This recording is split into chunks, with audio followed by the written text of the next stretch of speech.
buenos días a todos. En primer lugar, pedirles disculpas porque en el lugar donde estoy sentado debería estar Eve Smith, que es la corresponsal en España de América Economía, que por desgracia no nos puede acompañar por un pequeño problema de salud. Vamos a comenzar con la última mesa de la mañana, que se llama Los medios de comunicación, elemento de cambio en Latinoamérica. Para ello, hoy nos acompañan 4 expertos del mundo de la comunicación de diversos ámbitos que yo creo que pueden enriquecer enormemente el debate y las reflexiones de esta mesa redonda con la que vamos a terminar esta tercera jornada de Latinoamérica Global. En primer lugar, si les parece, voy a formular una pregunta a cada uno de los invitados y voy a ir aprovechando para presentarles a cada uno de ellos. Cada una vamos a intentar que esté basada en su experiencia, que en todos los casos es amplia. Ya que le tengo aquí al lado, voy a comenzar con José Manuel Sanz, que es el director de internacional de la agencia EFE, como saben, la agencia más importante de nuestro país, la agencia de información más importante de nuestro país. Aunque José Manuel está trabajando en España actualmente, la verdad es que ha pasado mucho tiempo como corresponsal en Washington, muchos años de experiencia allí cubriendo información, y precisamente como vamos a hablar de los medios de comunicación como elemento de cambio, a mí me gustaría que iniciaras contando ¿cómo viste los medios de comunicación como elemento de cambio en América Latina? Hay una comunidad hispana muy importante actualmente en Estados Unidos. Hay medios que ya han creado medios propios como el Washington Post para la comunidad latinoamericana, para la comunidad de hispanos. Me gustaría que nos dieras tu visión sobre esto. Gracias, Ismael, y gracias a todos. Sí, aunque pueda parecer un poco osado, nosotros consideramos Estados Unidos un país hispano. De hecho, bueno, pues sería la principal potencia hispana detrás de México, al menos en términos demográficos muy pronto, ¿no? En Estados Unidos los hispanos son, según el último censo, del orden de 53 o 54 millones. Bien, es verdad que es una comunidad que no es homogénea.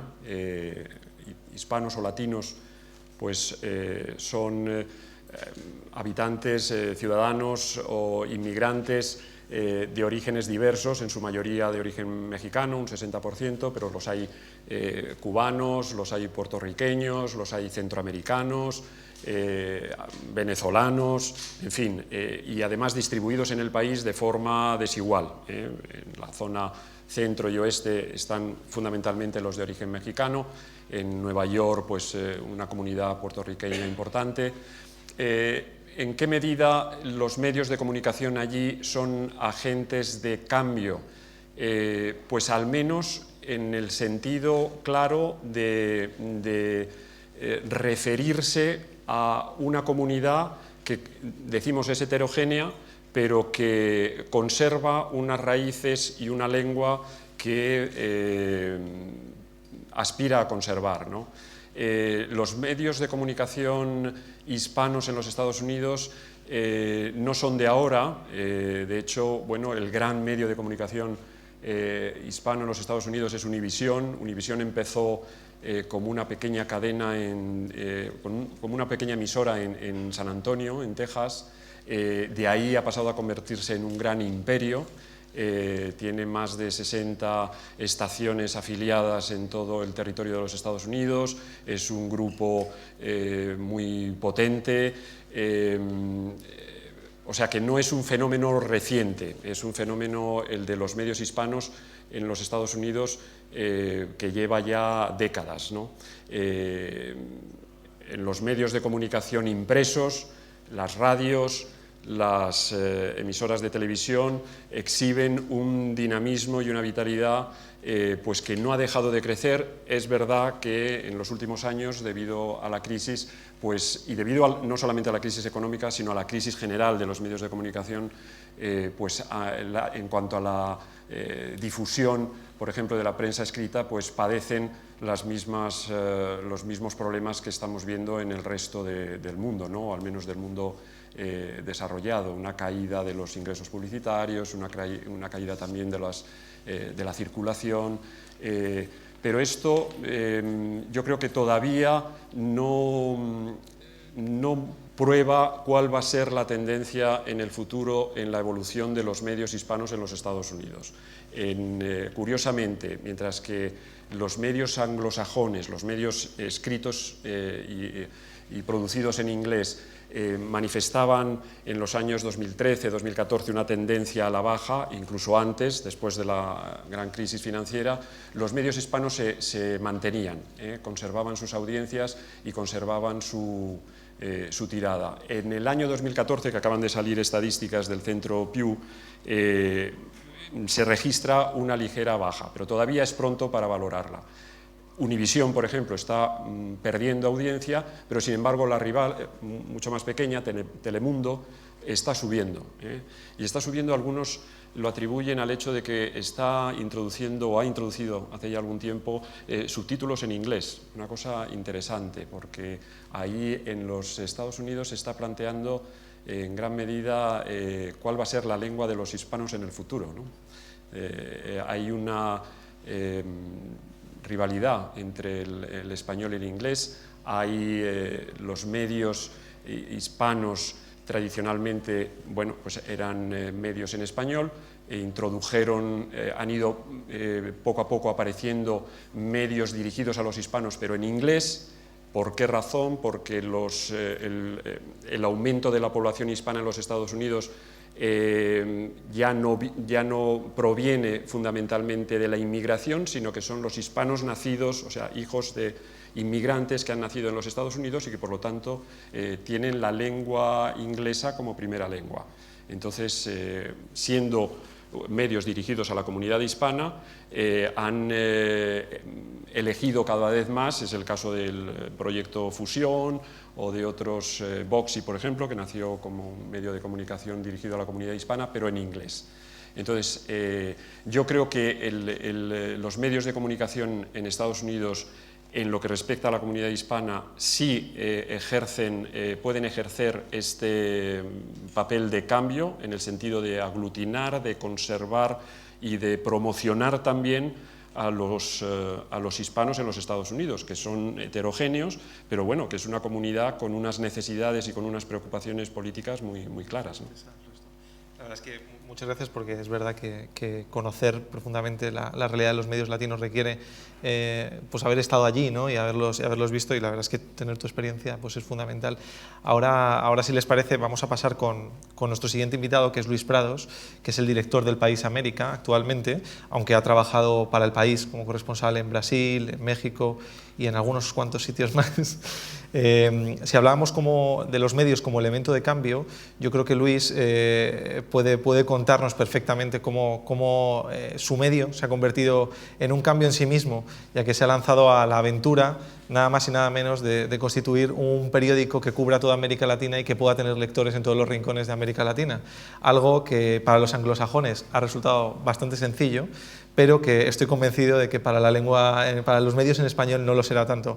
Y además, si hablamos de cambio, yo creo que algo sobre Brasil nos puedes contar que también puede resultar interesante a toda la gente que hoy estamos aquí. Vale, muchas gracias. Gracias, Israel. Y gracias a la gente por venir.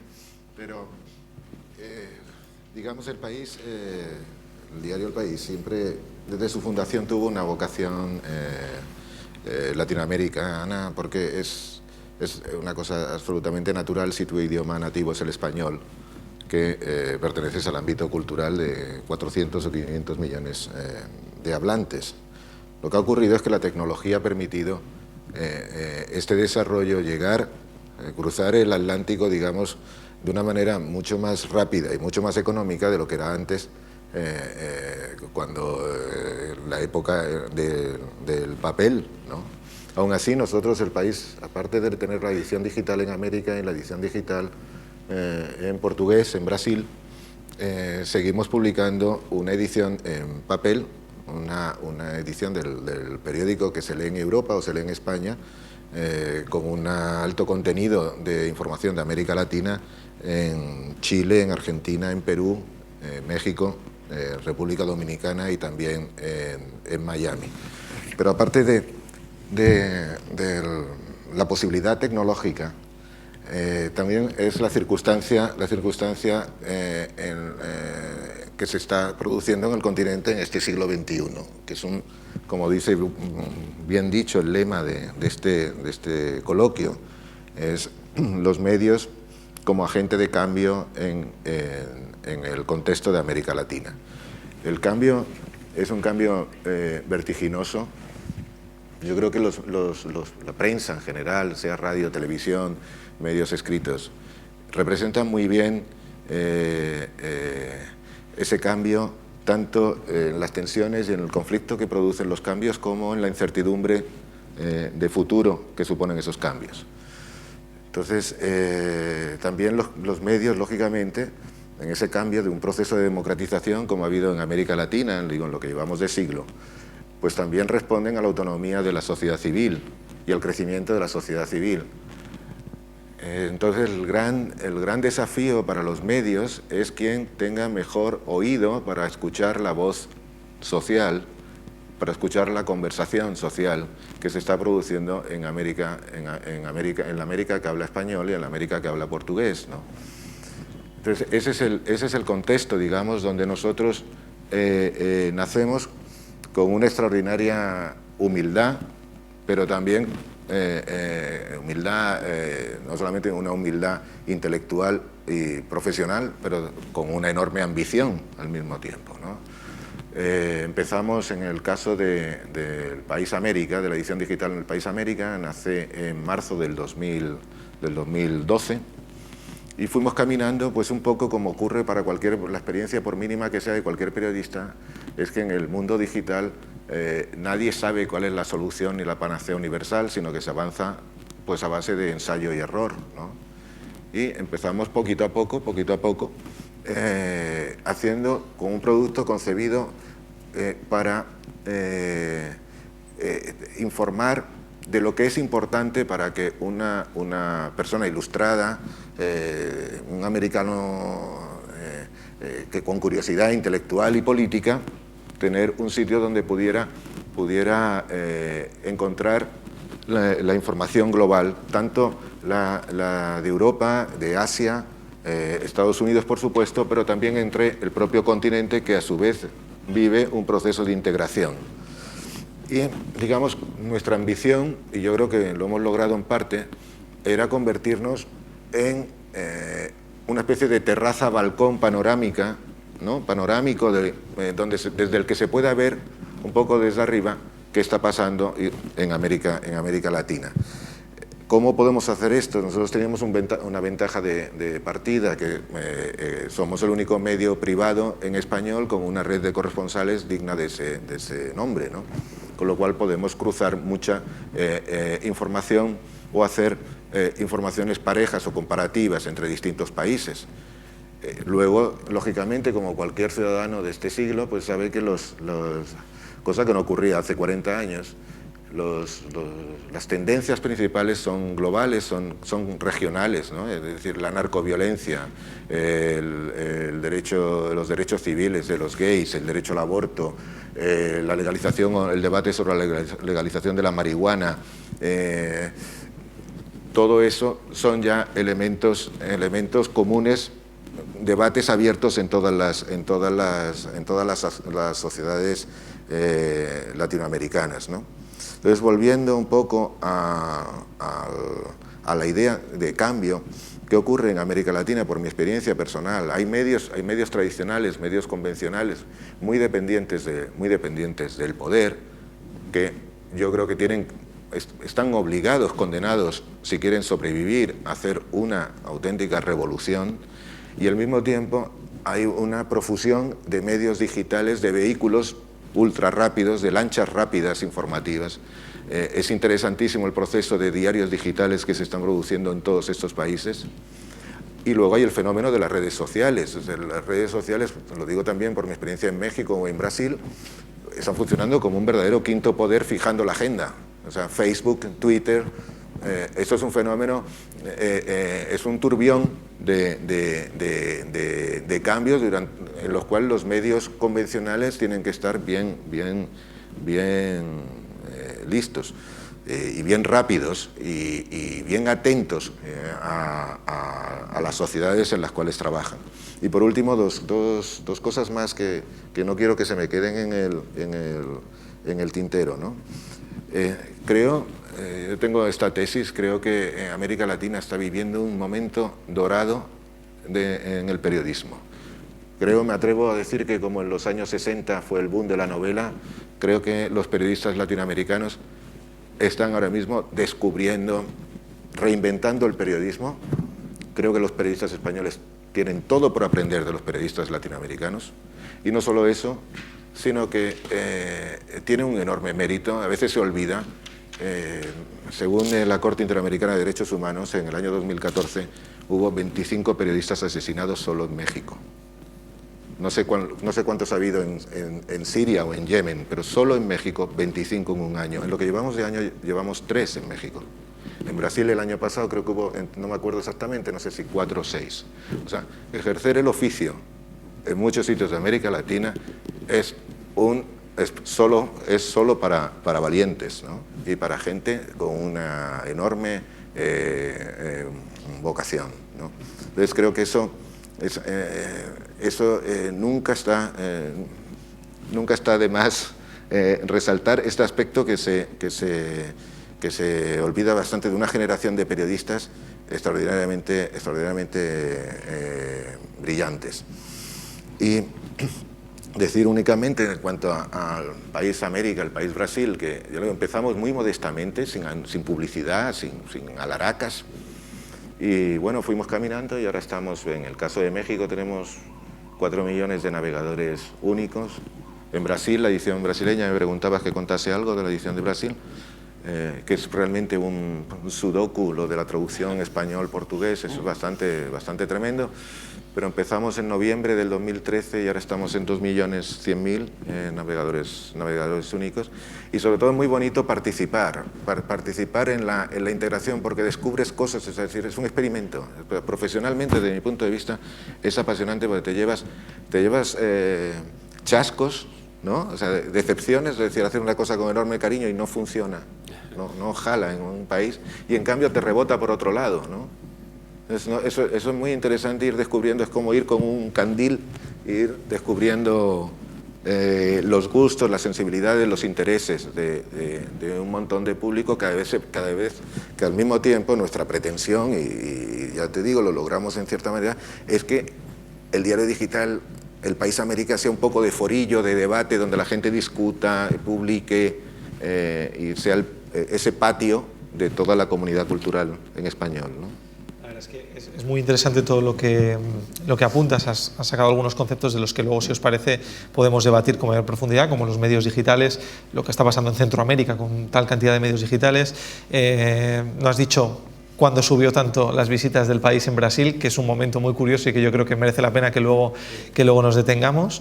Pero para dar tiempo a todos, vamos a pasar ya con Adolfo. Siguiendo un poco con lo que señalaba Luis, es verdad que la comunicación, los medios digitales suponen desde luego un elemento de cambio y un elemento transformador para toda la región, para toda América Latina. Precisamente Adolfo Corujo, que es socio y director general de Llorente y Cuenca para España y Portugal, sabe mucho de esto porque ha estado estableciendo la red de comunicación digital de Llorente y Cuenca por toda América Latina, y para eso hay que ser un gran líder, y él, yo creo que tiene la actitud, porque además de esto es líder de una banda de rock, así que yo creo que poco más se le puede añadir. O sea que, Adolfo, cuéntanos. Lamentablemente la parte del rock en Latinoamérica no hemos triunfado.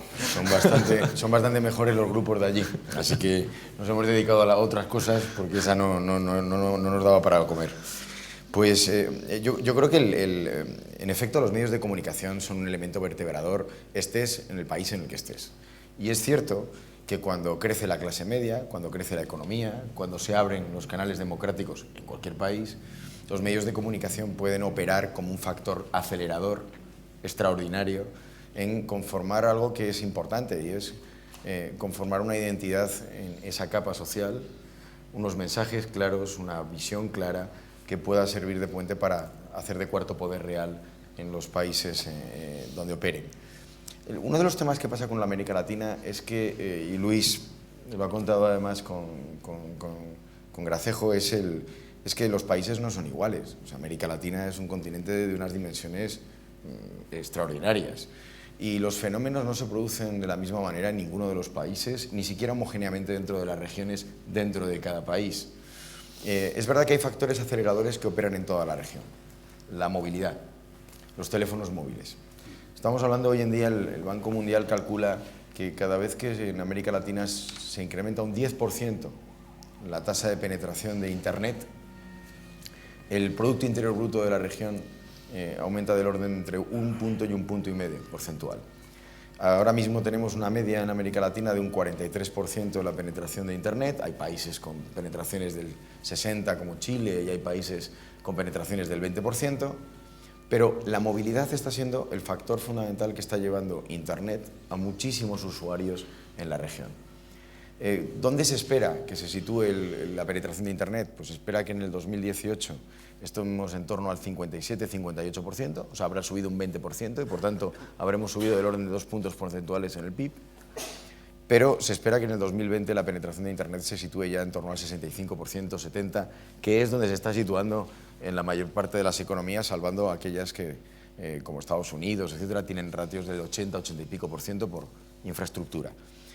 Entonces, uno de los factores esenciales que está ayudando para saltarse parte de los problemas normales que hay entre medios de comunicación y su papel como fiscalizador de la actividad pública de gobiernos, que en muchos casos son intervencionistas y que tienen una lógica propia local, es el hecho de que los ciudadanos ya pueden acceder a la información no solo a través de las cabeceras tradicionales, algunas de ellas extraordinariamente comprometidas con el poder, otras no, otras con un grado de independencia mayúsculo, pero están sirviendo también para que en aquellos países donde se están planteando problemas entre gobiernos y medios de comunicación, los propios medios de comunicación encuentren en los usuarios de Internet, primero, una base potente entre las que distribuir su mensaje, pero por otro lado también una base potente que defienda el papel del medio de comunicación. O sea, Internet a su vez está sirviendo de altavoz de la problemática que surge cuando un gobierno quiere intervenir de una u otra manera en los medios. A veces hablamos también mucho de prensa escrita, pero es muy interesante ver el fenómeno en otros ámbitos. Un ámbito que en América Latina tiene muchísima importancia es el de la radio. Perú, solo Perú, tiene más de 2.200 emisoras de radio. Es decir, que es un fenómeno que pocas veces reparamos en él. Y la radio ha demostrado que tiene un grado de adaptación al mundo digital mucho más mayor que el de la prensa escrita. Antes comentábamos, antes de entrar aquí, hablábamos del concepto de la hora de cierre, del modelo de la prensa que siempre partía de esto cierra una hora y yo publico una cosa que ha estado redactada a lo largo del día y sale al día siguiente. La radio se había acostumbrado hace mucho tiempo a la emisión constante de información, con lo cual se ha adaptado bastante bien en Internet a tener esa información a disposición del ciudadano. La radio es un fenómeno en América Latina tremendo. Es un fenómeno, por ejemplo, que tiene el 58% de la credibilidad de los ciudadanos, por encima de muchos de los medios escritos de mayor renombre. Y eso lo han detectado los grandes medios de comunicación, los grandes grupos de comunicación en América Latina, que han apostado por trabajar en el ámbito también de la radio como un hecho diferencial. Hablaba de Perú, y el caso del comercio es paradigmático, pero podemos hablar de Argentina, que también tiene 2000 y pico emisoras, donde el Clarín y, por cierto, Prisa, han tenido un papel en el desarrollo del ámbito de la radio local. Si lo miras desde el punto de vista de la televisión, hay una cosa que pasa en América Latina que tampoco es común. Cuando lo vemos desde el prisma español tenemos mucho que aprender. Uno de los factores es que la mayoría de los productos y contenidos que se producen en un país, esos sí son consumidos en otros países. Es frecuente que la información elaborada por medios televisivos colombianos sea consumido por ciudadanos en Ecuador, sean consumidos por ciudadanos en Venezuela o sean consumidos en Perú. Ahí, de nuevo, Internet es un factor dinamizador. O sea, habitualmente antes en las cadenas de broadcasting pues simplemente se recibían en cada país y se procuraba estar atento a lo que se emitían las cadenas de los países aledaños. Como el idioma era el mismo, no es como nosotros que tenemos el problema con el francés, con el italiano o con el portugués, ellos lo podían compartir y compartían la información.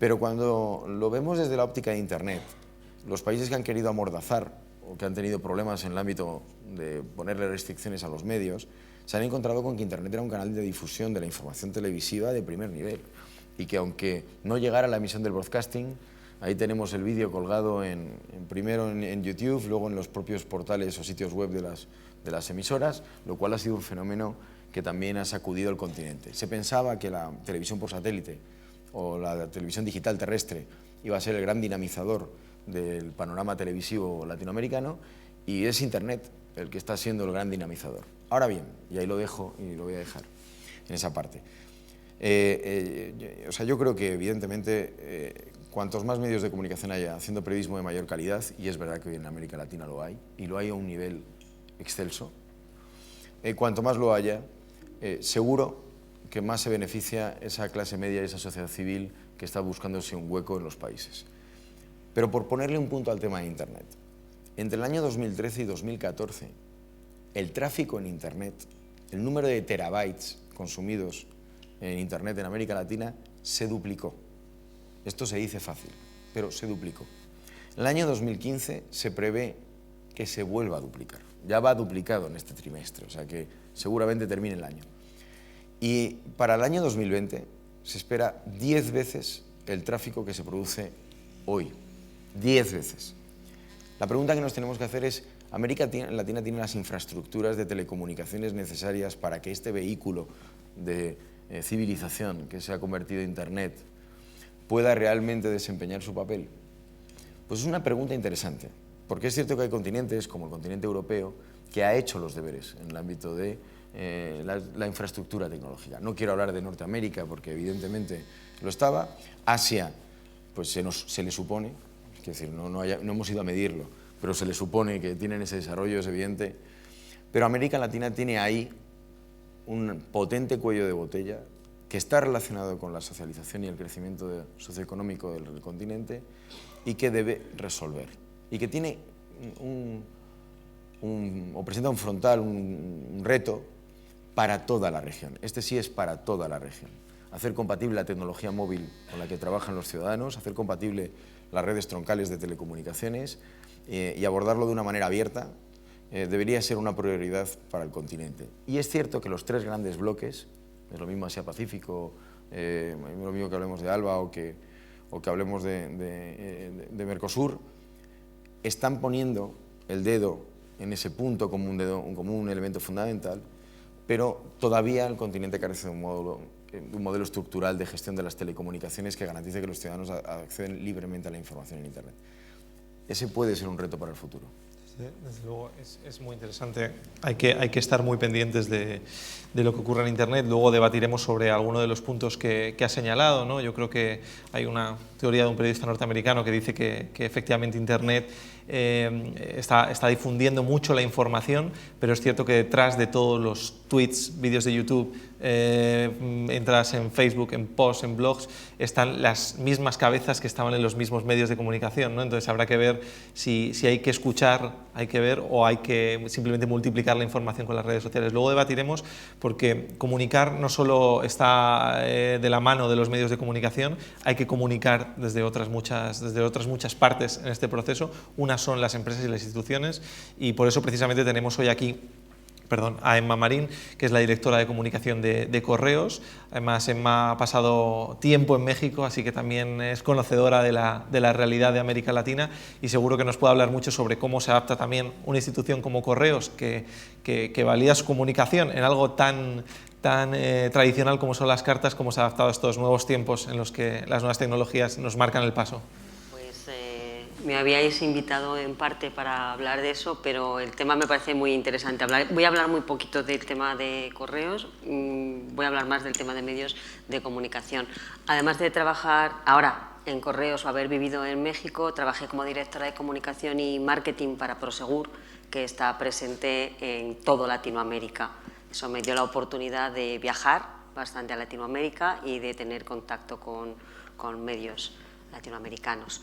Pero yo a lo mejor voy a cambiar un poco el foco de lo que estamos hablando, y a mí en el tiempo que viví allí me causó gran satisfacción ver que no solo los medios latinoamericanos, sino las instituciones latinoamericanas se miran mucho en los medios de comunicación españoles. Entonces, periódicos como El País pues están en el front de todos los kioscos, al menos de las ciudades importantes. Medios como El País están encima de las mesas de todos los grandes directivos de empresas latinoamericanas, o el libro de estilo del País se estudia en las universidades, en las facultades de periodismo. Supongo que la agencia también, ¿no? Supongo que también, pero yo... Vale, yo lo que viví en aquel momento, y a algunos medios les decía, oye, pero ¿y por qué no hacéis? ¿Por qué no? ¿No?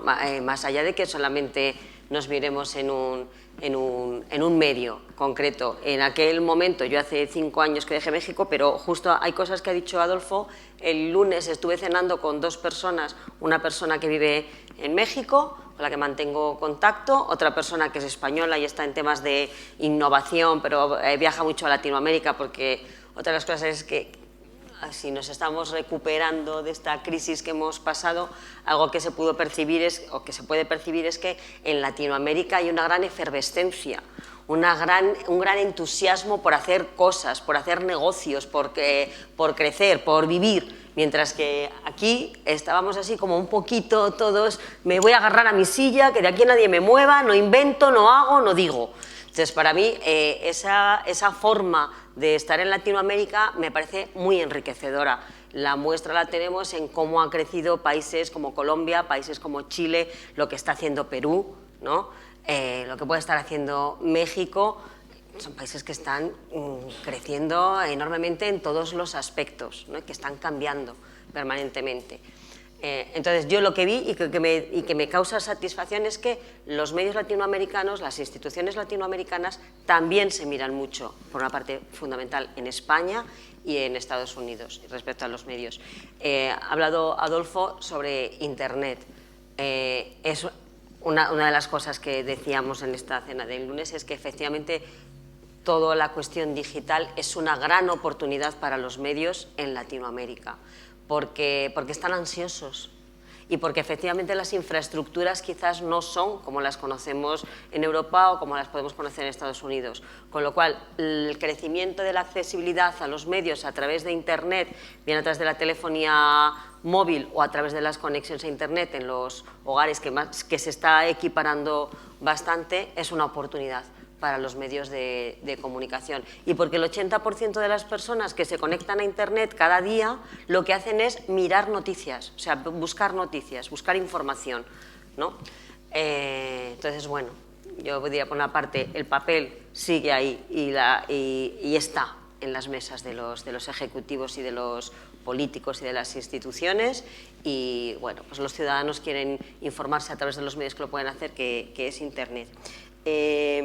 Otra cosa que me gustaría destacar, bueno, a veces queremos dar lecciones a otros países de lo que hacemos aquí y que ellos, a veces los que vivimos en una ciudad como Madrid, nos creemos, o los que puedan vivir en el DF, los que podáis vivir en Lima, los que podáis vivir en Buenos Aires, nos creemos que el mundo es como lo vivimos aquí, y no es verdad. En España, solo el 63% de la población tiene acceso a Internet. Y de ese 63% no quiere decir que todo el mundo esté educado digitalmente ni pueda utilizar esa tecnología. Con lo cual, Latinoamérica tiene sus deberes por hacer y España tiene los suyos también por hacer, ¿vale?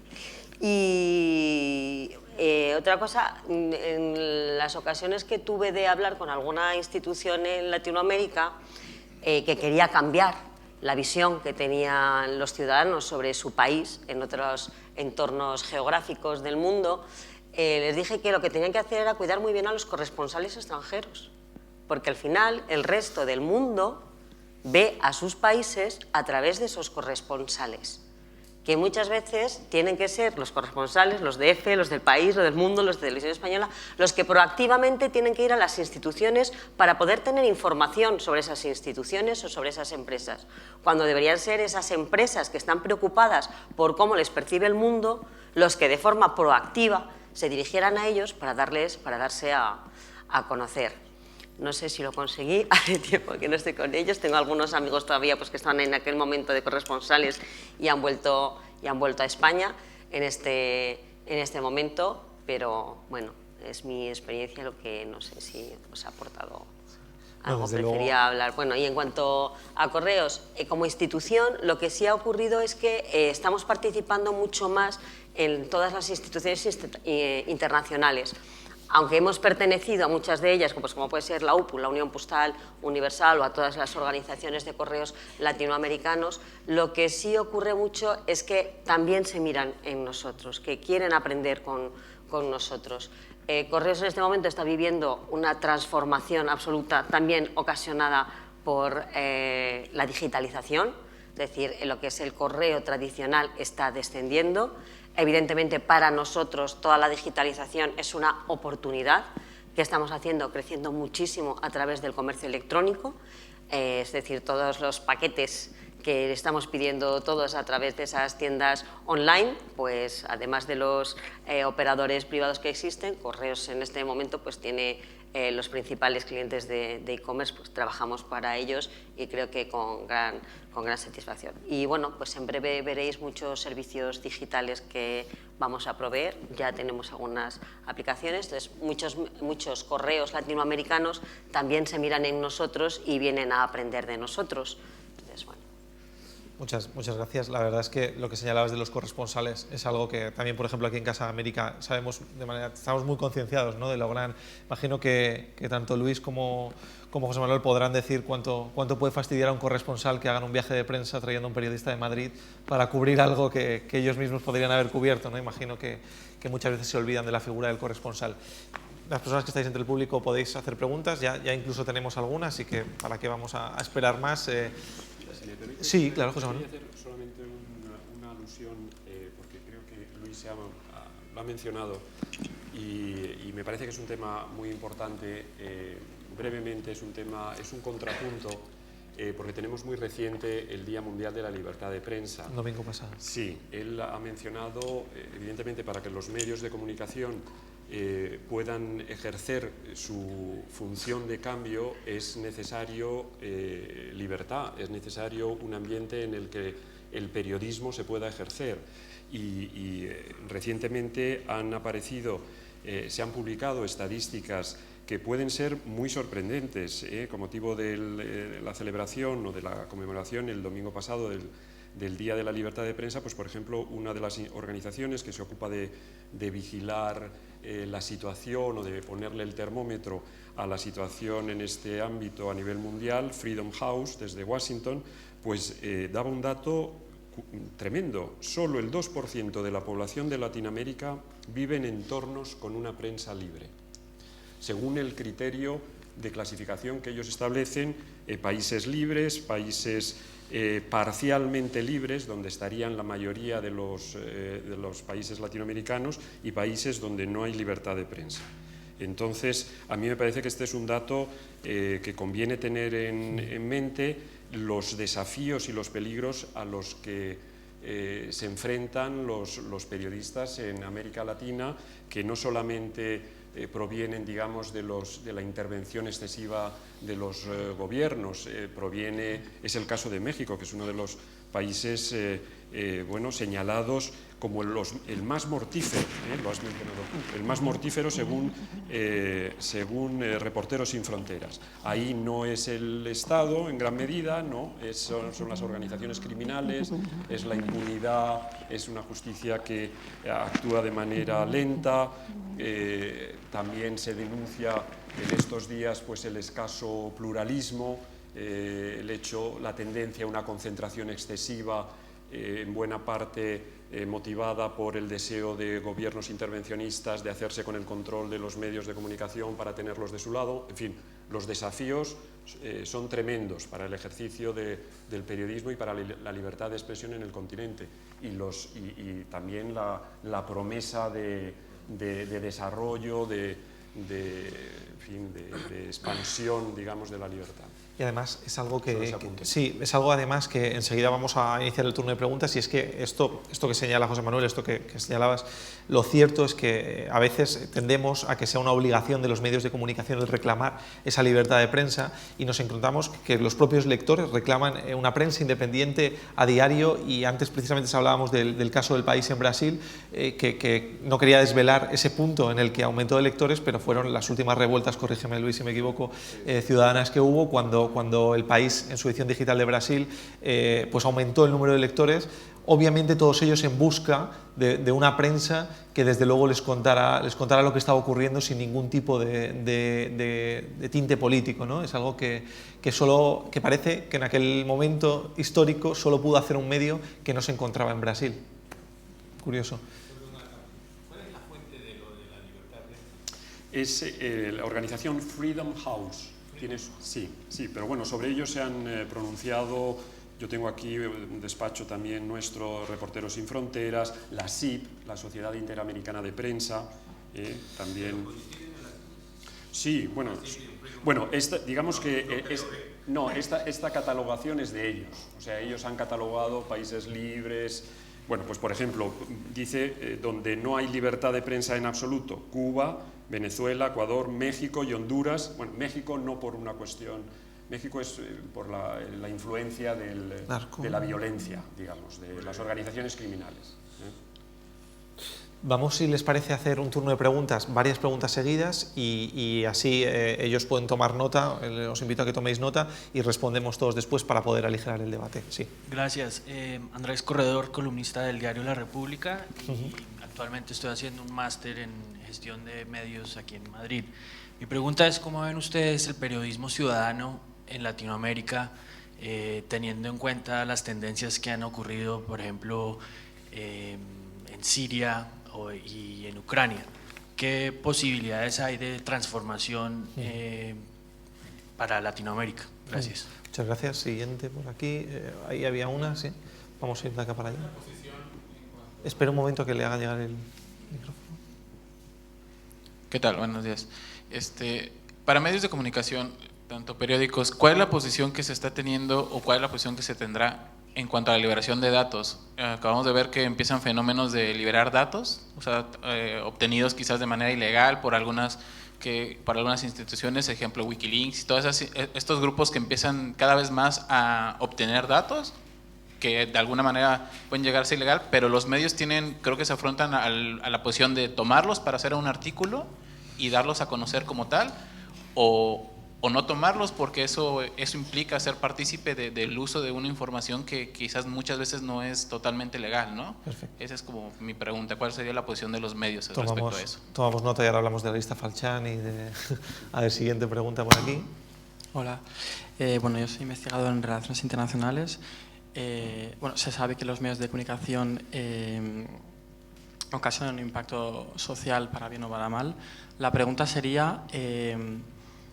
¿qué esperan los medios de comunicación sobre las reformas de leyes de medios que hacen en algunos países de Latinoamérica y en España en concreto? Gracias.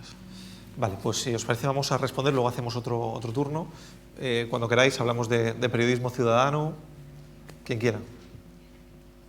Adolfo. Yo creo que el tema del periodismo ciudadano plantea es un término que a lo largo de los últimos años ha llegado a plantear un problema, y es que ambas dos cosas son lo mismo. O sea, quiero decir, quiero decir, los medios de comunicación es periodismo ciudadano. Hubo un tiempo en el que se pensó que el prosumer, el famoso usuario de Internet, iba a aportar contenidos como si fuera un periodista habitual, contando la crónica diaria de lo que ocurría, y que los demás nos íbamos a convertir en consumidores habituales de la información. Yo creo que en este momento ya hemos pasado esa fase. Lo más interesante que hay es que América Latina no va por detrás de ningún otro continente en la adopción de las últimas tendencias. Esto es a veces otro mito que hay, es como que pareciera... O sea, España aprendió lo que era Facebook gracias a Colombia. O sea, la gente recibimos la primera invitación en Facebook los españoles porque un amigo colombiano nos invitó. Colombia es el país que hizo explotar Facebook en el habla hispana. O sea, y así ha pasado. Entonces, yo creo que en efecto lo que sí ocurre es que, llamémoslo periodismo ciudadano o llamémoslo de otra manera, Internet es muy difícil de amordazar. Es muy difícil de cerrar los canales de Internet. ¿Eso qué quiere decir? Que nos exponemos a miles y miles y miles de informaciones insustanciales, probablemente poco trabajadas, muy superficiales, etcétera, pero también a cientos de grandes piezas periodísticas elaboradas por mucha gente con conocimiento en muchos campos distintos, normalmente, por cierto, con vocación periodística, y en otros casos profesionales o expertos en nichos temáticos que interesan a una comunidad. En ese sentido, quizás no haya una revolución en plan la primavera árabe de no sé qué país, ¿no? No lo hay porque en América Latina este fenómeno no está en un 12% de penetración, que era lo que estaba en Libia o lo que estaba en Siria. O sea, en Libia la famosa primavera árabe se lanza con un 12% de penetración de Internet en el país. En América Latina estamos hablando de un 40%. O sea, es decir, si alguien quisiera lanzar una noticia, correría como la pólvora y llegaría a todos los rincones del país antes de que un gobierno quisiera cortarla. Lo cual no quiere decir que, por ejemplo, los regímenes populistas han sido inteligentes y han creado su propia estructura de información y su propia estructura de activismo en las redes para que ellos mismos tengan una presión importante de la información que corre por los corredores de Internet, con lo cual, en vez de intentar enfrentarse al problema construyendo un muro, como en otros países, en el caso latinoamericano lo que han hecho ha sido que sean los grandes impulsores a veces del activismo en la red y del uso de la información, lo cual quiere decir que no solo hay una revolución ciudadana al margen del poder establecido, sino que el poder establecido está utilizando también los canales de Internet para la revolución ciudadana. Entonces, probablemente no se produzca una primavera árabe.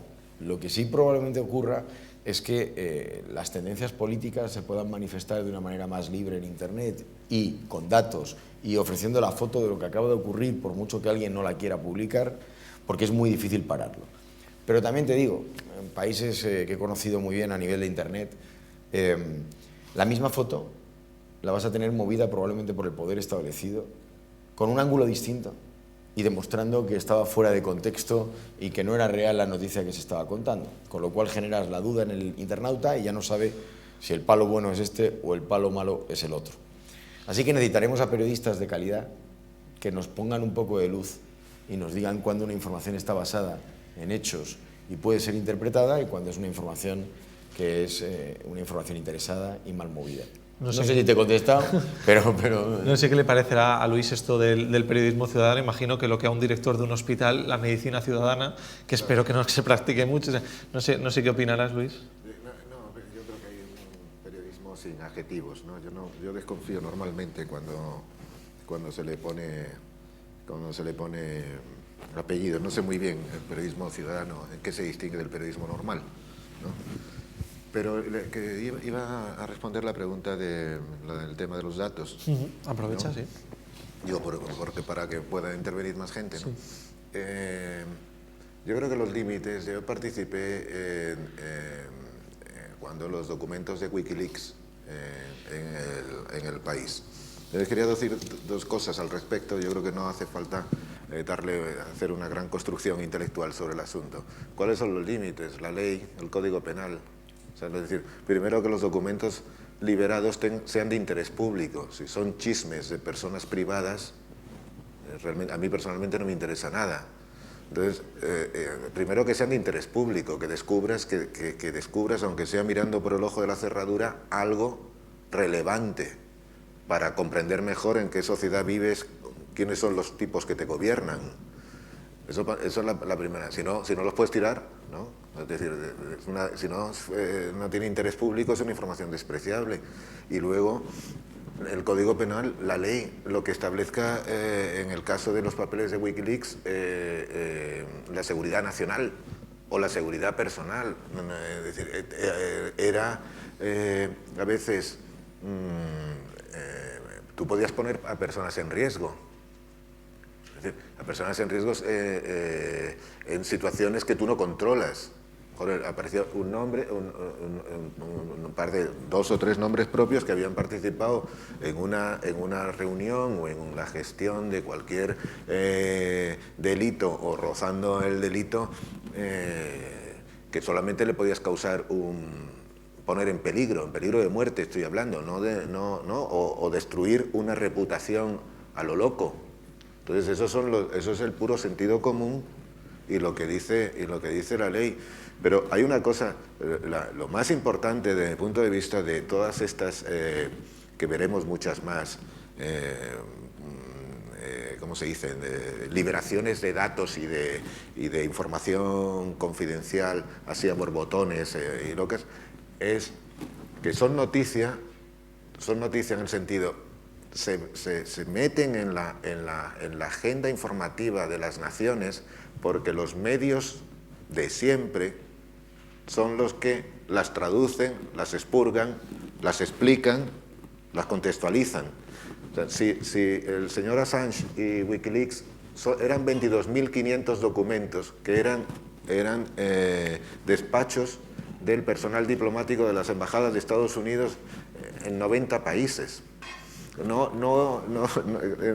sé, físicamente, tú para hacer una información de ellos tenías que cruzar a lo mejor 30 despachos y además tener el suficiente background y contexto para poder explicar la historia, sino no solamente una persona de la calle, compañeros míos no podían, si no habían trabajado nunca en ese tema, no podían interpretar cuál era el interés de esos despachos. Ponte, por ejemplo, el estado de las armas nucleares en Pakistán, ¿no? Si están bien guardadas, si están en zona peligrosa, si no las controla nadie y demás, y es un cruce de correos entre los diplomáticos de Estados Unidos diciéndole a sus responsables en Washington, oye, estos pakistaníes son totalmente irresponsables, no están vigilando esto, no sé qué. Si no tienes un conocimiento previo, si no has leído sobre la región, si no has pisado la región, a una persona normal dice, bueno, es que no entiendo nada, porque a lo mejor un documento tenía 2 párrafos y otro tenía 3 folios. Quiero decir, ¿qué es lo que hizo que fuese una noticia global? Pues que el New York Times, el Guardian, Le Monde, el Spiegel, El País, lo formatearon, lo leyeron, lo escribieron. Si no, es como todo lo que podemos encontrar en Google. En Google podemos poner cualquier palabra y encontrar 30.000 millones de documentos, pero que no son operativos. Entonces eso, es decir, digamos que el viejo periodismo de toda la vida no está muerto, ¿no? Yo quería nuevamente abundar en lo que nos comenta en relación con el periodismo ciudadano y también con la cuestión de la publicación de datos. Yo creo que el periodismo ciudadano representa un cambio cualitativo, pero no cuantitativo. O sea, nos enfrentamos a una superabundancia ahora de fuentes de información, de supuestas fuentes de información. En el caso de una agencia, nosotros, pues a lo mejor antes o tradicionalmente teníamos un informante que era en un pueblo escondido en España el barbero o el cura o el maestro, que era el que nos llamaba, oye, ¿qué está pasando en el pueblo esto? Que resulta que ha aparecido muerta. Bueno, nosotros evidentemente, digamos, el editor verifica la información, sabe que es un informante regular, que por lo general no falla, le hace una serie de preguntas, contrasta la información. Ahora resulta que no es el barbero y el alcalde o el cura, sino que son decenas de miles de personas que cuelgan en la red lo que dicen que han visto o la foto que dicen que han tomado. Para nosotros es un problema de superabundancia de inputs, de informaciones que nos llegan, que están en la red, pero que debemos verificar. O sea que en cierto modo, si me apuras, se hace todavía más valiosa el papel de los medios de comunicación tradicionales, y eso no quiere decir que los que siempre hayan existido tengan que seguir existiendo. Vendrán otros, pero que van a tener que desempeñar esa función, que es una función de criba y de verificación, que es lo que dignifica y lo que separa al periodista profesional de un periodista espontáneo, y la información del periodista espontáneo puede ser muy buena, o sea, puede haber sido testigo y haber construido una historia y haber reunido un material que es valiosísimo, pero siempre se necesitará una pequeña estructura, pequeña o grande estructura de verificación, de certificación. Pasa a menudo, y recientemente pasa con fotografías que dicen ser del terremoto de Nepal y que resulta que no son del terremoto de Nepal. Y para eso en las redacciones tenemos especialistas que dominan el banco histórico de datos, el banco gráfico y sobre todo, muy importante, lo mencionaba Luis también, la presencia física, es decir, el hecho de estar sobre el terreno en los sitios de donde proviene la información, porque Así nos comportamos internamente los medios de comunicación, o sea, nos llega una información que no es por un canal propio, sino es un canal externo, y entonces recurrimos a nuestros expertos, a nuestra gente sobre el terreno para preguntarles, oye, nos llega este material, ¿qué pensáis? En fin, hay todo un proceso editorial de verificación que en este mundo sobresaturado de noticias, algunas de las cuales son ciertas, otras son manipuladas, otras son disparatadas, pues necesitamos controlar y necesitamos certificar de alguna forma.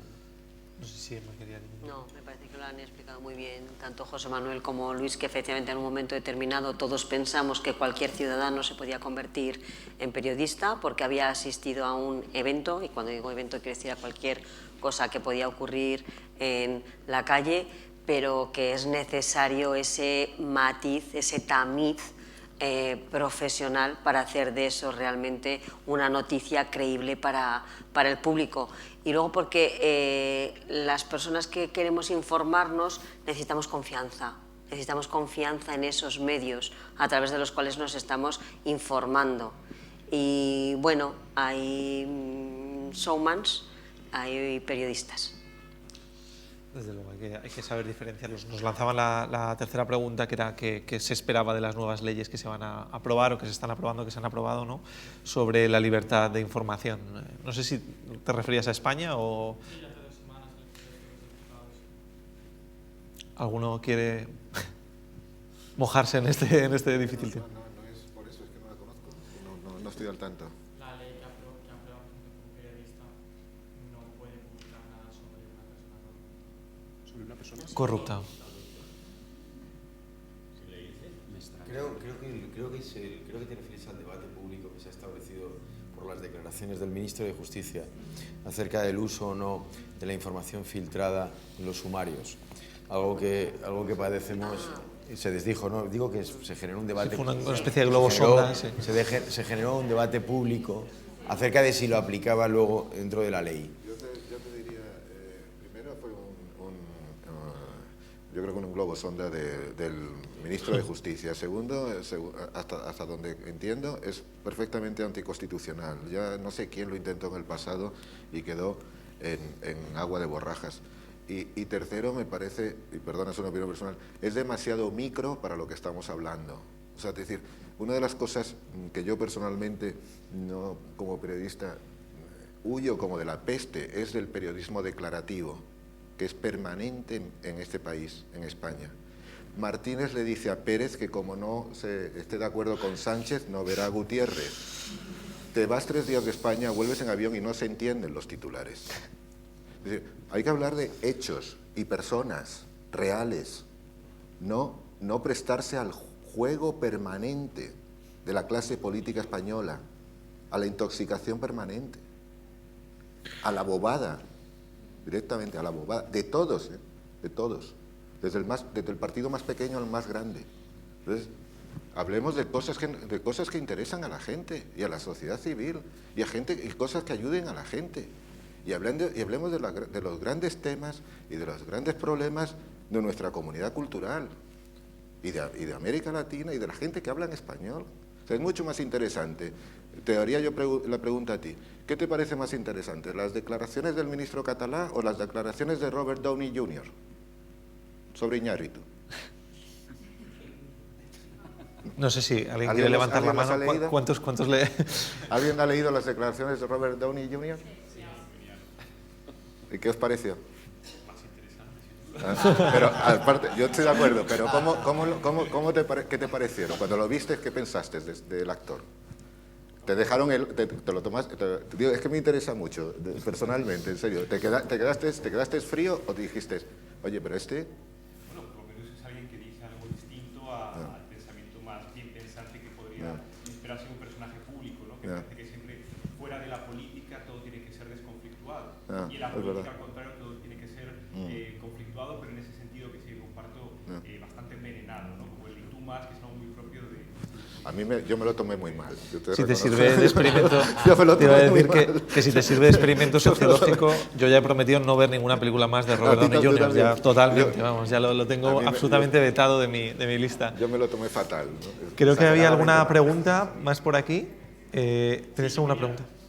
Bueno, así aprovecho el lazo. Yo no sé si es una pregunta o una reflexión y compartirlo desde un punto de vista algo crítico sobre algunas cuestiones que a mí me preocupan, ¿no? Quiero salir de lo tecnológico, no voy a entrar en ello, quiero entrar más en el contenido periodístico y sobre todo en el concepto de esfera pública, que es uno de los conceptos clásicos que ha acompañado siempre al periodismo y vinculado también al tema de la democracia. En ese sentido surgen unas nuevas esferas públicas digitales, que de alguna manera vendrían a competir o a complementar a la esfera pública convencional de los medios tradicionales. Mi inquietud es que a veces creo que está sobrevalorado la potencialidad o por lo menos el valor actual de estas esferas públicas digitales.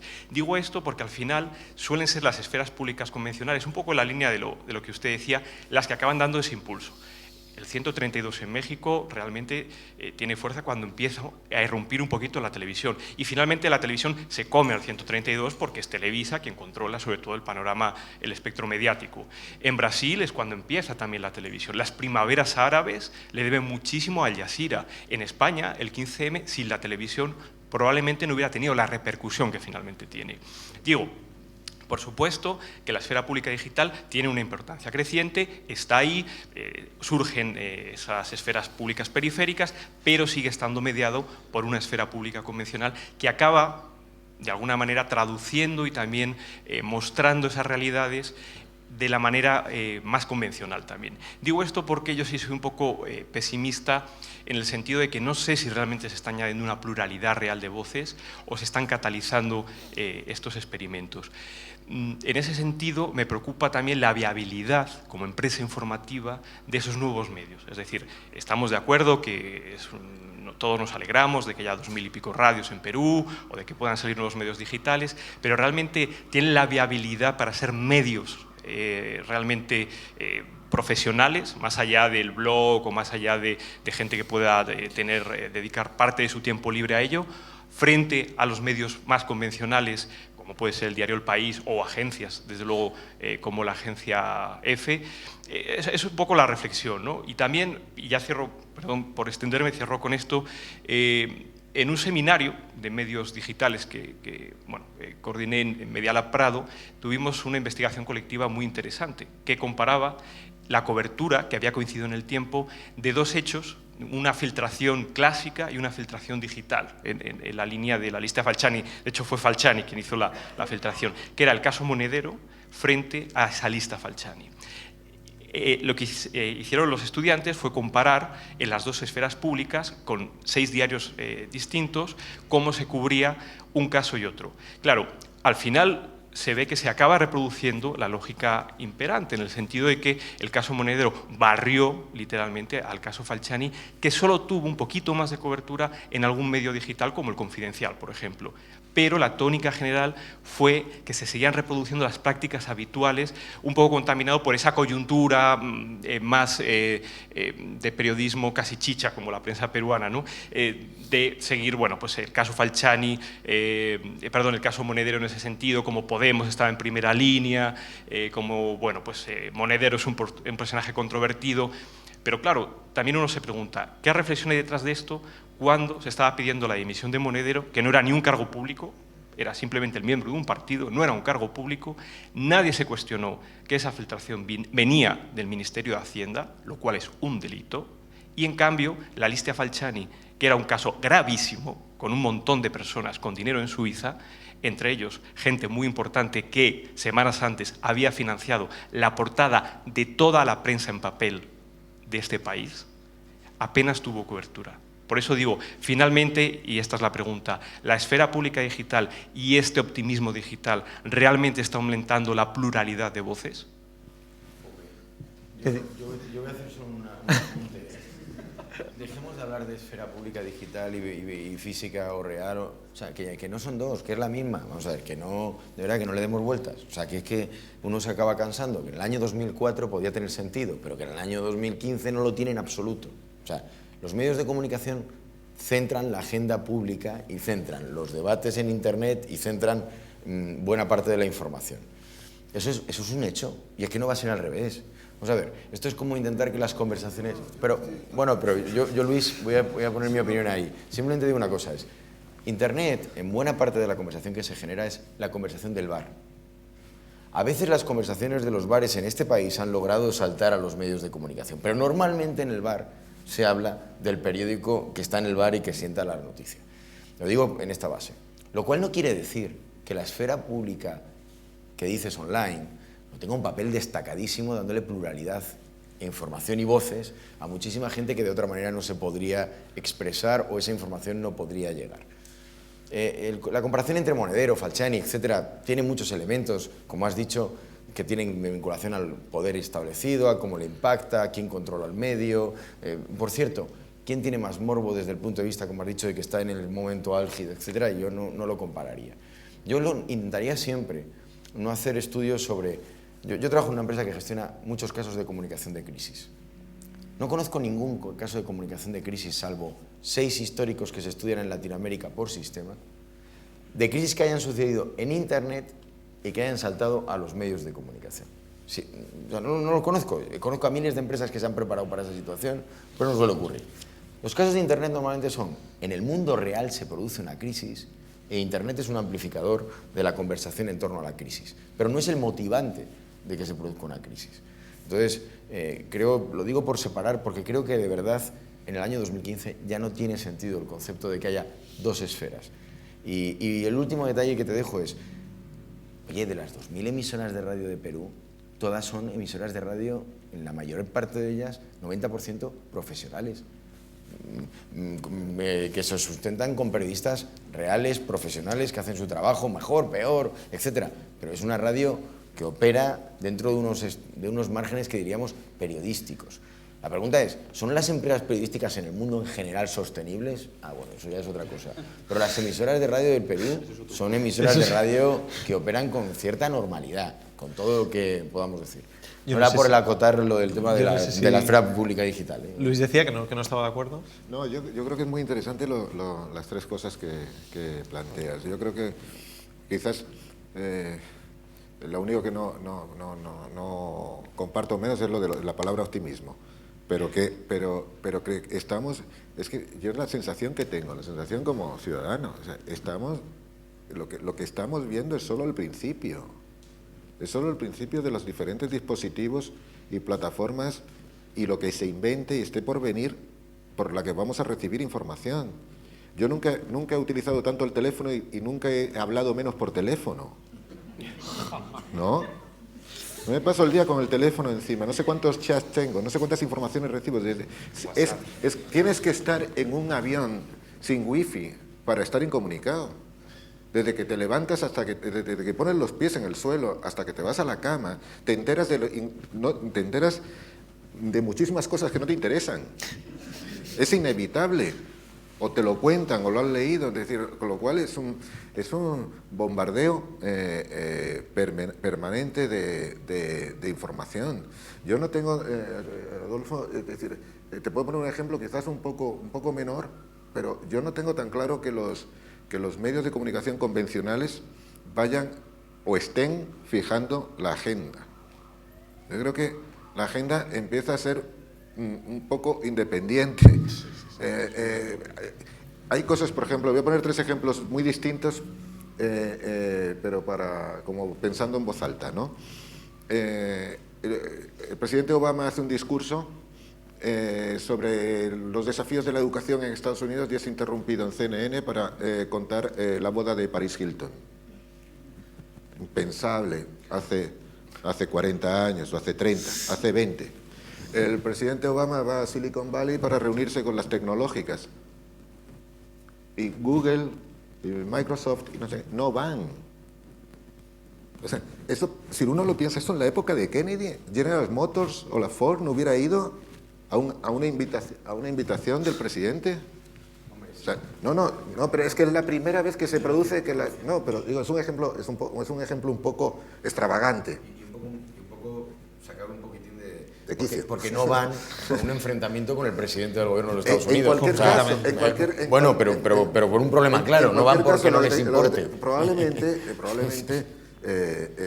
también tendrían sus más y sus menos con la legislación de la Casa Blanca las empresas automovilísticas o petroleras del momento. Lo que quiero decir es que ese desaire es completamente inédito. Sí.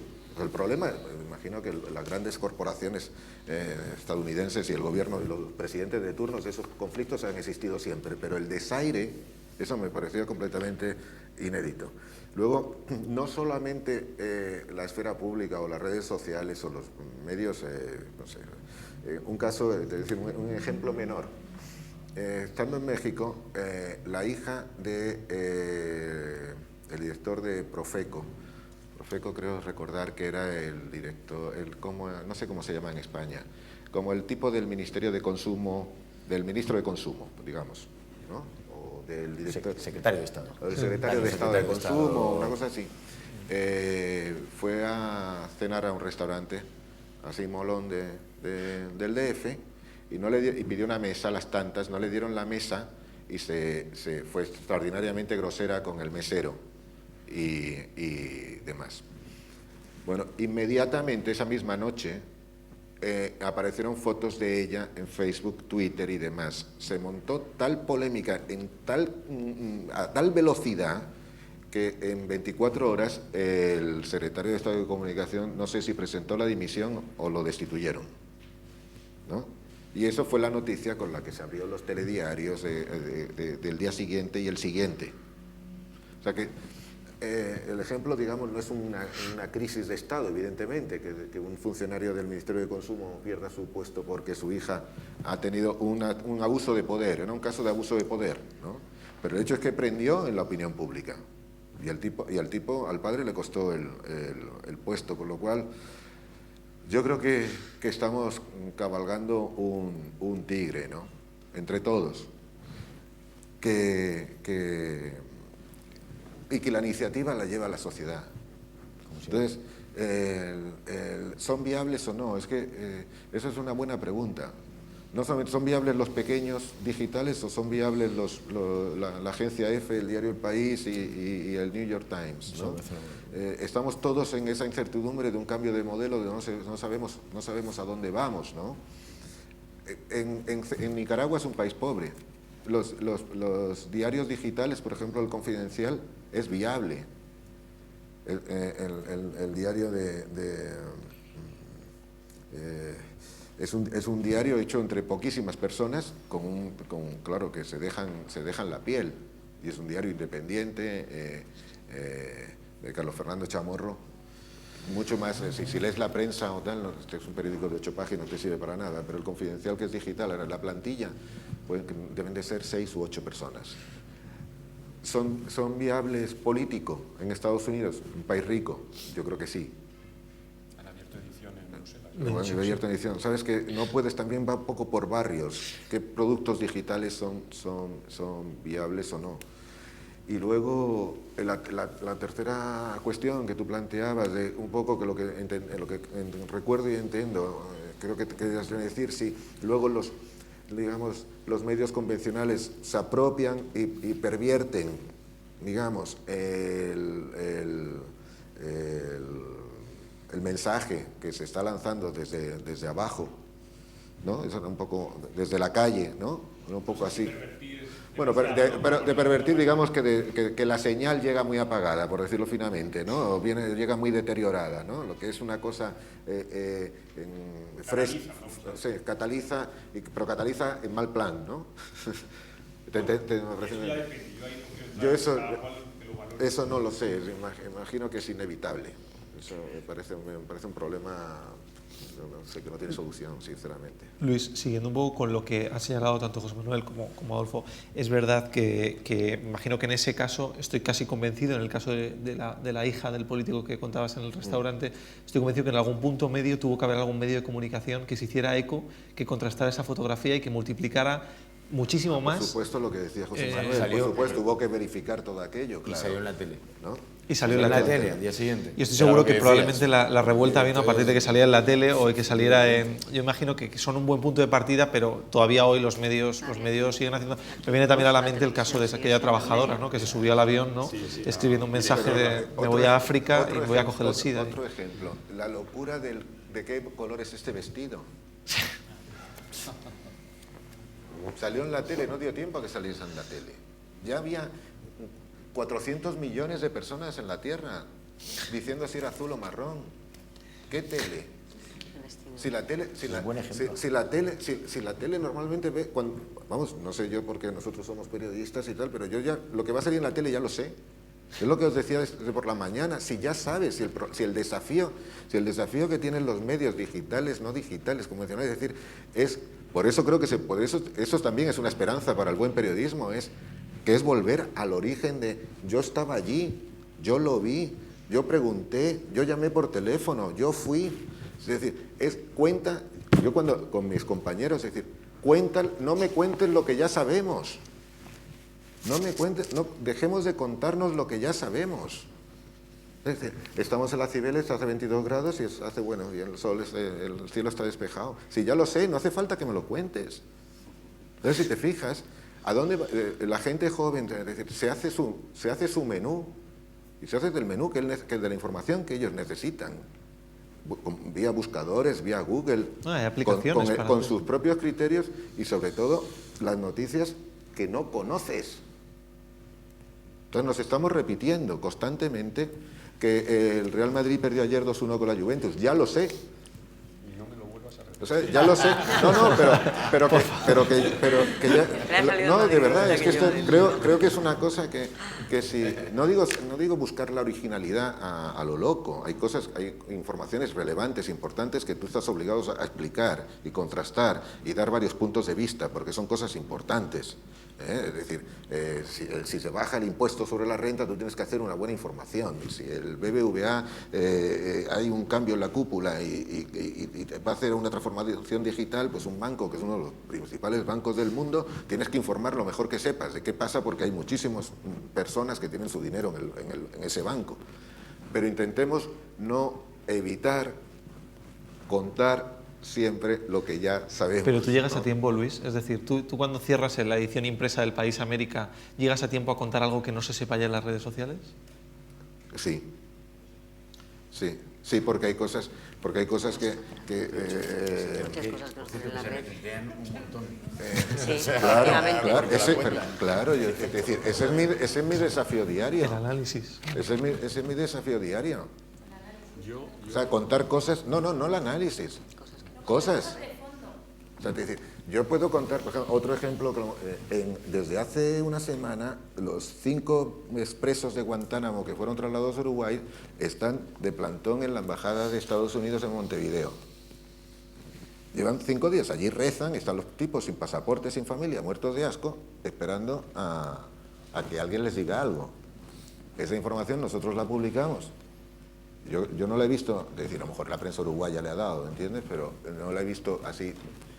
Es una información que luego que viaja por redes, claro, perfecto. Y que se ha compartido mucho. Pero es una información, digamos, el desafío de cualquier periodista, me imagino que en tu caso igual, no es recoger lo que dan las redes, sino que las redes den tu trabajo. ¿No? Pues sí, yo creo que en este debate que es apasionante sobre la blogosfera y la esfera digital y la esfera convencional, no conviene perder de vista algo que es muy básico, que es muy elemental, que es de manual, pero que a veces olvidamos, y es que la comunicación, si la comunicación es esto, la información es esto. O sea, la información, ¿en quién vamos a confiar para que nos cuenten los hechos? ¿Qué está pasando en el mundo y qué es relevante? De lo que está pasando en el mundo, ¿qué es relevante? Ahí ese era el espacio de los medios de comunicación, los tradicionales elaboraban la materia prima, contaban los hechos y los jerarquizaban. O sea, la primera página de los diarios o la portada de las ediciones digitales jerarquiza lo que pasa en el mundo con arreglo a la línea editorial o la sensibilidad del mismo. Eso es información, Y sobre eso se construyen los otros elementos del universo de la comunicación. El análisis, la opinión, la comunicación en sentido amplio. Entonces, el gran desafío es si dejamos entrar en ese pequeño trocito de la información pura otros actores. Yo creo que están entrando otros actores.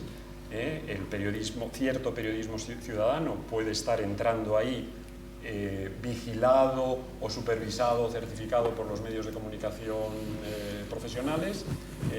Y desde luego yo no metería ahí en absoluto las redes sociales. Las redes sociales van detrás de los medios de comunicación. O sea, unas veces detrás y otras veces detrás. Por cierto, matiz en lo que has dicho, que en América Latina tiene mucho sentido también. Yo creo que en la información, y has dicho una palabra clave, relevante. Desde que Internet es un vehículo de aceleración, la información es pertinente más que relevante. Me refiero. Internet es un constructo de nichos, y si algo lo refleja es América Latina. O sea, no son países, son estructuras comunitarias que comparten, conversan en bares, esa figura del bar, que están digitalizados. Entonces, el gran reto es que ya no hay las grandes informaciones relevantes para el conjunto de la opinión pública, o sea, la portada, sí las necesita la sociedad en general de un país. Cada vez se necesitan más informaciones pertinentes para nichos y comunidades concretas. Por eso los regionales, los especializados, los localizados, por cierto, los que están presentes donde ocurre un hecho que afecta a una comunidad, etcétera, tienen hoy en día un crecimiento exponencial y aumenta enormemente su consumo. Y sin embargo, la gran información relevante que poníamos antes en la portada es la que ya sabemos todos cuando llega, y ahí es donde se necesita el matiz de saber seleccionar cuál es esa y cuál debe ser la relevante y cuál no. Lo digo simplemente porque a veces utilizamos, me parece que todo lo que has comentado es súper pertinente, pero a veces utilizamos mucho la palabra relevancia cuando la clave en Internet, en el caso tecnológico, no, en Internet como medio de comunicación es la palabra pertinencia.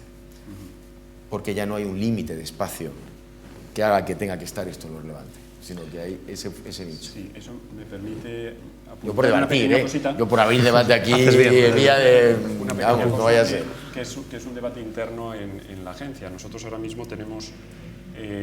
bueno, nosotros estamos presentes, EFE está presente en todas las capitales latinoamericanas y tenemos la capacidad, como otros muchos medios, de seleccionar a los destinatarios de nuestras informaciones. O sea, nosotros podemos enviar lo que producimos en texto, audio, vídeo, en todos los formatos a todo el mundo, o a solamente una parte del mundo, o a determinados elementos en una parte del mundo, ¿no? Y uno de los grandes debates que tenemos es precisamente la oposición entre lo global y lo local.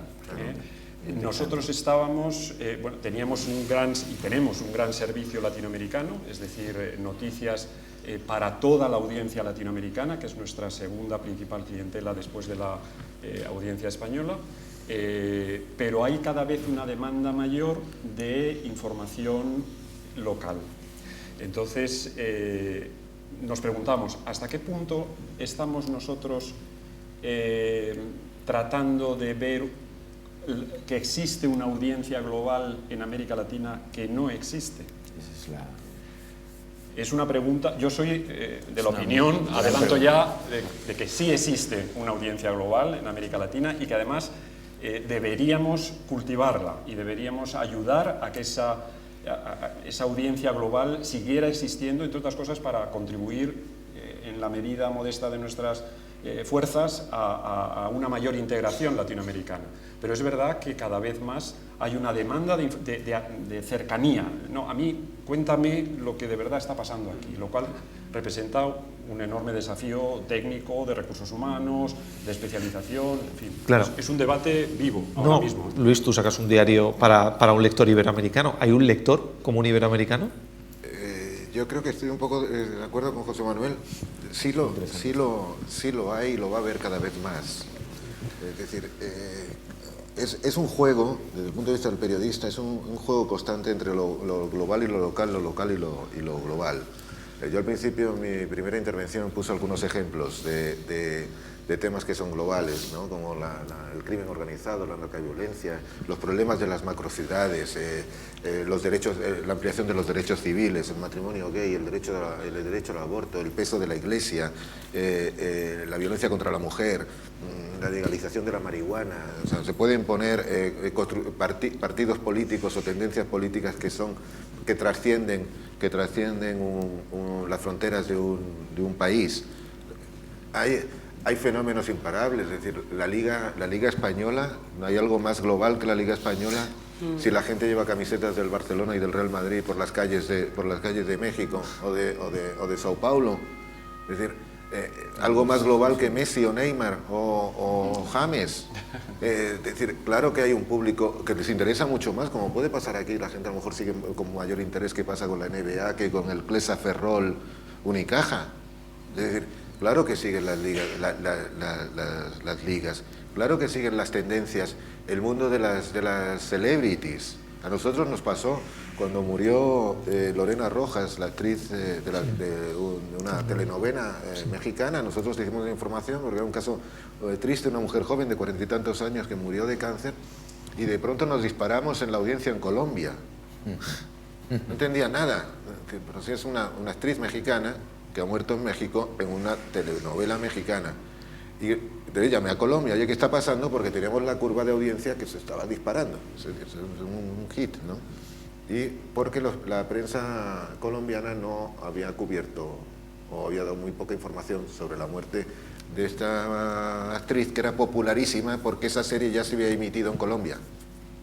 O se estaba emitiendo, no me acuerdo bien. Es decir, claro que hay un público, es decir, por ejemplo, un tema como el de Venezuela. Venezuela es un tema que polariza a izquierda y derecha en todo el continente. ¿Tú crees que la crisis de Petrobras, ¿no? Tanto a favor y en contra, tanto la crisis de Petrobras como la petrolera brasileña, como cuando hace 3 años o hace 4 se decía que Petrobras era una empresa modelo, ¿no crees que se seguía a la gente, a los mexicanos que no les interesaba a la gente que estaba preocupada con el futuro de Pemex saber cómo funcionaba Petrobras? Es decir, las inversiones chinas, es que no, si hay una tonelada de capital chino invadiendo el continente, no interesa a Ecuador o a Perú las experiencias de cada uno. O sea, creo que el proceso es imparable y es un proceso de la globalización de los ciudadanos, y en América Latina, por supuesto. Los problemas otro ejemplo básico y elemental, los problemas de medio ambiente, que en el caso de América Latina, como pasa en el periodismo, no es un tema de elección más o menos frívola y tal. Es decir, ser ecologista en muchos países de América Latina entraña riesgo de muerte, ¿no? Entonces, claro, yo, vamos, de hecho, por tienes eso... Tienes que creer. Claro, creo con naturalidad en que existe un lector global latinoamericano, ¿no? Bueno, pues tenemos que terminar, lo lamento porque se nos ha acabado el tiempo, ya nos pasan de las 2:30. Les agradecemos su presencia aquí, les recordamos que mañana a partir de las 9:30 hay más mesas, y les recordamos que también, antes de que cualquiera de nuestros invitados lo publique, lo pueden hacer ustedes con el hashtag LatamGlobal, que es el que estamos utilizando en las redes sociales. Así que gracias y les esperamos mañana.